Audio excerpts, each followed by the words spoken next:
इस खबर के अलावा जो दूसरी बात हम कर रहे थे भोजशाला विवाद की, उस खबर का रुख कर लेते हैं। ये एक ऐसा मामला जो वर्षों से आस्था, इतिहास और कानून के त्रिकोण में खड़ा हुआ है। अब इस संवेदनशील मामले में सुप्रीम कोर्ट ने एक बड़ा आदेश दे दिया। शीर्ष अदालत ने परिसर के पास मुसलमानों को नमाज की इजाजत दे दी है। इसके साथ ही सर्वोच्च न्यायालय ने मध्य प्रदेश हाई कोर्ट के फैसले को भी अभी बरकरार रखा। सुप्रीम कोर्ट ने कहा है कि फिलहाल हम दोनों पक्षों के अधिकारों का ख्याल रखते हुए जो आवेदक पक्ष है, यानी जो याचिका करता है, उनको एक ओपन स्पेस मुहैया कराने का निर्देश राज्य सरकार को देते हैं ताकि वो शुक्रवार को 1 से 3 बजे के बीच में अपनी नमाज अदा कर सके। अगर वैसे देखा जाए तो सुप्रीम कोर्ट का ये आदेश मुस्लिम समाज के लिए सेटबैक के तौर पर देखा जा रहा है, क्योंकि सुप्रीम कोर्ट ने मध्य प्रदेश हाई कोर्ट के आदेश पर रोक लगाने से इनकार कर दिया। मुख्य न्यायाधीश सूर्यकांत, न्यायमूर्ति जयमाल्या बागची, न्यायमूर्ति वी मोहन की पीठ ने मामले की सुनवाई की है और इस दौरान में सुप्रीम कोर्ट ने कहा है कि शुक्रवार को आप दोपहर 1 से 3 बजे का समय दे दीजिए नमाज अदा करने के लिए। तो भोजशाला परिसर से सटे किसी खुले स्थान की व्यवस्था आप कीजिए दोपहर 1 से 3 के बीच में, ताकि नमाज अदा की जा सके। एएसआई कोर्ट की अनुमति के बगैर भोजशाला परिसर में कोई भी संरचनात्मक बदलाव नहीं करेगा।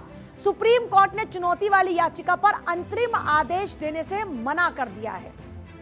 सुप्रीम कोर्ट ने धार स्थित ऐतिहासिक भोजशाला कमाल मौला परिसर को लेकर मुस्लिम पक्षों की याचिकाओं पर नोटिस जारी किया और याचिकाओं में मध्य प्रदेश हाई कोर्ट के उस फैसले को चुनौती दी है जिसमें भोजशाला को मां सरस्वती का मंदिर माना गया। परिसर में नमाज अदा करने पर रोक लगा दी गई और आपको यहां यह भी बता दें कि मध्य प्रदेश हाई कोर्ट ने धार स्थित भोजशाला परिसर को हिंदू मंदिर मानने और हिंदू समुदाय को विशेष पूजा अधिकार देने का फैसला सुनाया, जिसके बाद मुस्लिम पक्ष ने इस फैसले को सुप्रीम कोर्ट में चुनौती दी।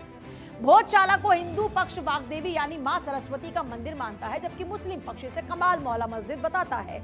इसे लेकर दोनों पक्षों में लंबे वक्त से विवाद है और यह भारतीय पुरातत्व सर्वेक्षण यानी एएसआई द्वारा संरक्षित स्मारक है, जिसका नाम राजा भोज पर ही रखा गया था। अब इसका इतिहास क्या है जरा वो जान लीजिए आप। 1000 साल पहले धार में परमार वंश का शासन था। यहीं पर 1000 से 1055 ईस्वी तक राजा भोज ने शासन किया। राजा भोज सरस्वती देवी के भक्त थे।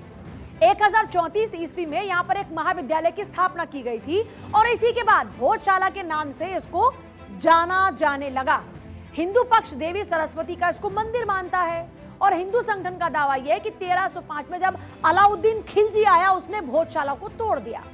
1401 में दिलावर खान गौरी ने भोजशाला के एक हिस्से में मस्जिद बनवा दी। 1514 ईस्वी में महमूद शाह खिलजी ने दूसरे हिस्से में भी मस्जिद बनवा दी।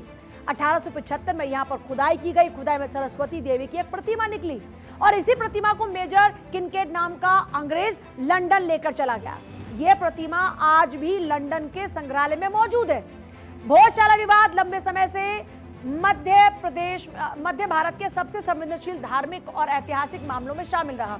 हिंदू पक्ष का दावा यह कि यह स्थल 1034 ईस्वी में राजा भोज ने मां सरस्वती के मंदिर और संस्कृत शिक्षा केंद्र के रूप में स्थापित किया था। विवाद अब बढ़ता जा रहा है। कोर्ट का आदेश आ चुका है, अब आगे फिर सुनवाई होगी।